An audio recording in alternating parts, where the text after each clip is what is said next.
Hi there, this is Vic at Four Seasons.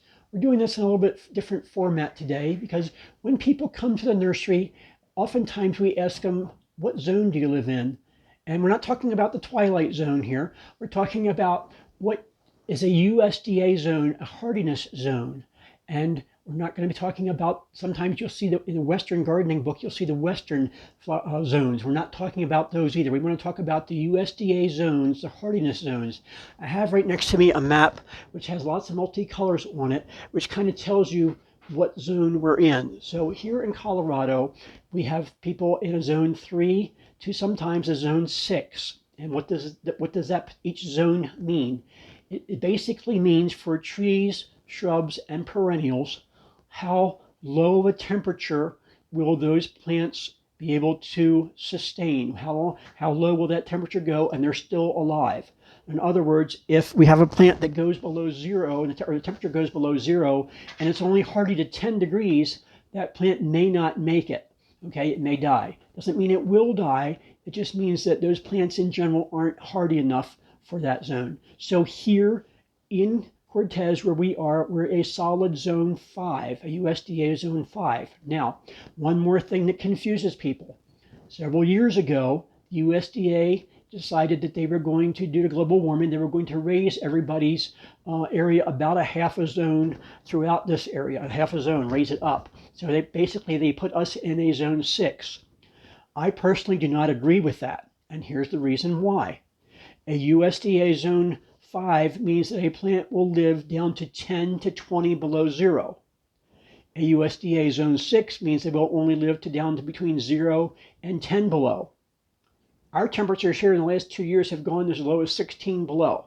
Therefore, if you're planting a zone 6 plant here in Cortez, expecting it to live, and it drops to 16 below zero, that plant likely will not be able to survive or will be severely hurt by those cold temperatures. Okay, so that's how zones work. So lots of times on our tags or our information that we hand you, you'll see this is hardy to zone 2, this is hardy to zone 5, this is hardy to zone 6. And that kind of gives you some ideas. So quickly to tell you that a zone 3 are plants that are good to between 30 and 40 below zero. Okay, a zone 5, like I said, is between 10 to 20 below zero, and then you go one up from there. Zone 6 from 0 to 10 below. So, and that's where we basically sell most of our plants. The geographical area that we sell plants into are all those, and it all varies by elevation. A lot of times, the higher in the mountains you go, the lower the temperatures go, and therefore the hardiness zone drops. Almost no place in Colorado, even though some people believe it, there's no true USDA zone 2s. In most of the country, there's no USDA zone 2s, which means it could go down as low as 50 below zero. So that's pretty cold, no matter how you cut it. Maybe in Minnesota or something like that, but it's pretty unusual here in Colorado, especially in southwest Colorado, for it to go that slow.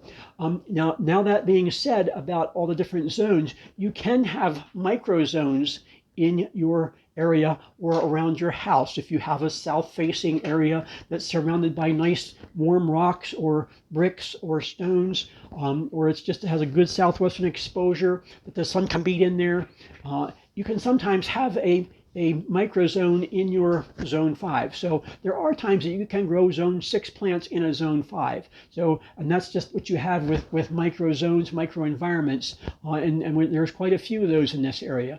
So if you have questions about USDA zones or you want further explanation, I would love to talk to you some more about them. It's a pretty unique thing that they've come up with, and this has been going on for years.